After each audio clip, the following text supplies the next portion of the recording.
possibility at Babby's house.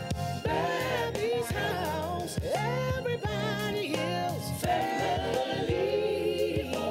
Welcome to Babby's house.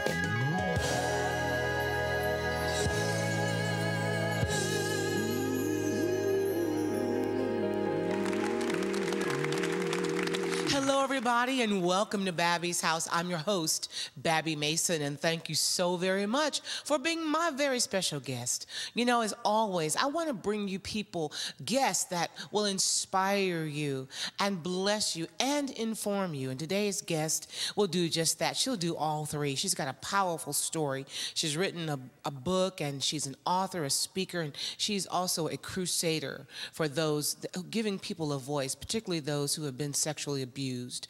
Her story is a powerful one. Her name is Tammy Best, and you don't want to miss hearing everything that God has to say. And welcome back, everybody. I'm happy to introduce to you a lady who is an author. She's written a great book called Secret Survivor, and we're going to talk about that book in just a little bit. She's a public speaker. She is an advocate. She is a voice for those who have been sexually abused and giving them a voice and letting them know that they can get over, they're overcomers, yes, and that they must tell their story, and they must let the world know what the Lord can do, and that there's healing, yes, and hope for those who have been sexually abused. And her name is Tammy Best, and she's my guest here today on Babby's House. Let's welcome her to the show, shall we? Tammy, it's so good to meet you, my friend. Nice to meet you. Thank you for having me. Amen. Amen. What an honor to have you on the show. It's my pleasure. Now, Tammy, you've written this beautiful book called Secret Survivor, her story, and it's a story about a precious little girl by the name of Lorraine. Mm-hmm. And she is a victim of sexual abuse. And you write this story, but it's a story that you know firsthand. Is that right? Yes. Well, tell me about that, Tammy, and then we'll get into your book.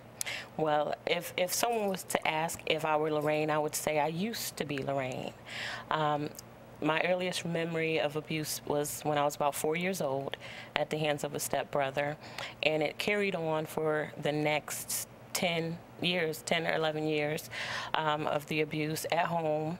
You know, I wasn't safe in the house. I was always afraid, had nightmares, and what people saw on the outside at school or in the community was different than what was going on inside. I was always afraid. But now, you know, I'm here to tell my testimony because he delivered me, he healed me, he set me free. We hear so many times, we see people who have suffered abuse, have been victims, and they have not been healed. Yes. But God is a healer. Yes. He's a deliverer. He's a restorer. Yes. He can make it like, you know, now I can think of what happened, but not relive what happened. It's that's a powerful. big difference. It's a big difference. Mm-hmm. Tammy, tell me, you said that you were victimized. You're a victim of sexual abuse from the age of 4 until you were in your teens. Mm-hmm. And can you tell me the circumstances that led you to that led this story of your own life, that the circumstances to not be kept secret anymore, but how did it become knowledgeable that you were being victimized by a stepbrother? Well, the first incident, you know, I told my own brother who, he was the one who told my parents what had happened, but the first person didn't get punished. And as a result of him not getting punished, I shut down and I didn't tell when it started to happen again because I felt that I didn't have a voice. If nothing was done the first time, then why would they believe me or do anything if I told them that it was continuing to happen? And so as I got older, I just began to write down how I was feeling. I had to get it out. I always knew that you had to get it out because if you leave it in there, it will fester and grow, and it's like a disease. Yes, it's like a cancer. It is mm-hmm. very much so. And one who has cancer, if they're not been delivered from it, if it's not been taken care of and taken out and removed, they're still living with it. Yes. So my way of being free from it was to write it down. So I just began to write everything that I saw, smelled, heard, tasted, everything, because I didn't feel I could tell anybody else. So I took it to God. I wrote it down. Yes. Talk to me about your healing process. After you, well, first of all, let's back up.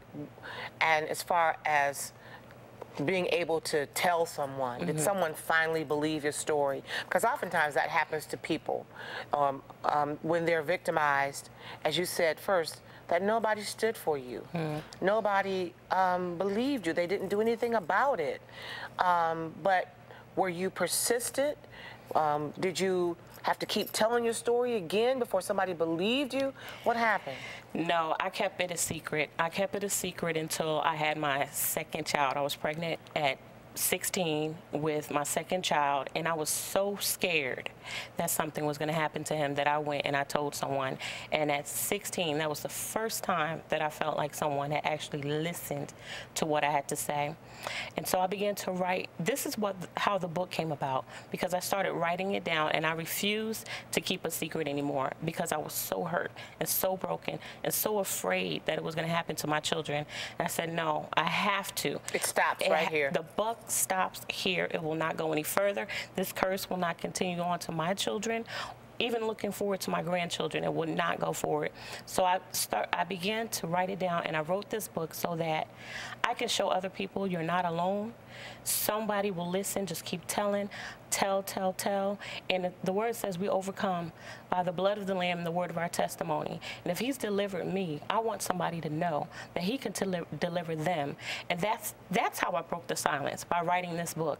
And some will say, oh, that's a big way to come out and break a secret, but that's the only way that I knew how to get deliverance, to get healing. Each word that went on the paper healed me a little bit more, a little bit more, and set me free more and more. And when people come to me and they ask, that's how I'm able to help them get to a place of freedom, by sharing my testimony. One of the key words in your book is called secret, secret survivor. First of all, this young girl depicted in this story is a survivor.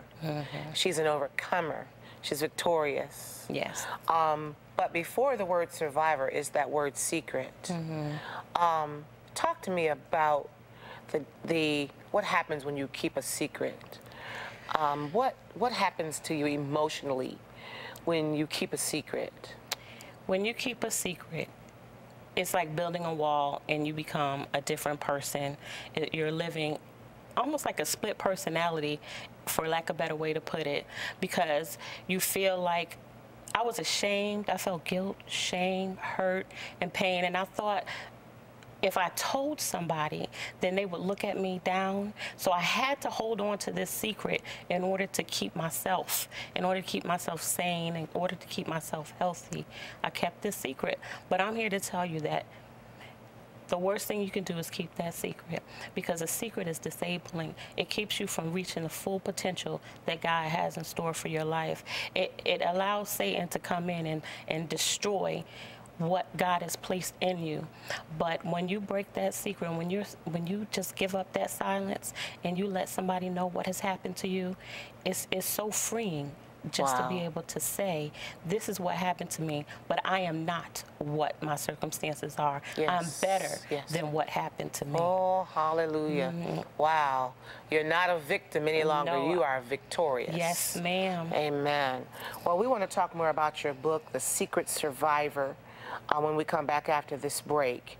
But I just want to ask you here before we'll dive into the book a little bit more when we come back from the break. But how did you have you always been a writer? Have you always been a person that has been led to write your thoughts down, or did this burden that you were carrying be the thing that motivated you to write? No, I've always been the person who was kind of shy and wanted to write down. If I had something to tell my mother, I would write her a note instead of telling her out loud. Or if I was having any kind of issue, I would just write it down. Sometimes I would give it to someone, sometimes I wouldn't. But I've always been led to just write down everything, everything.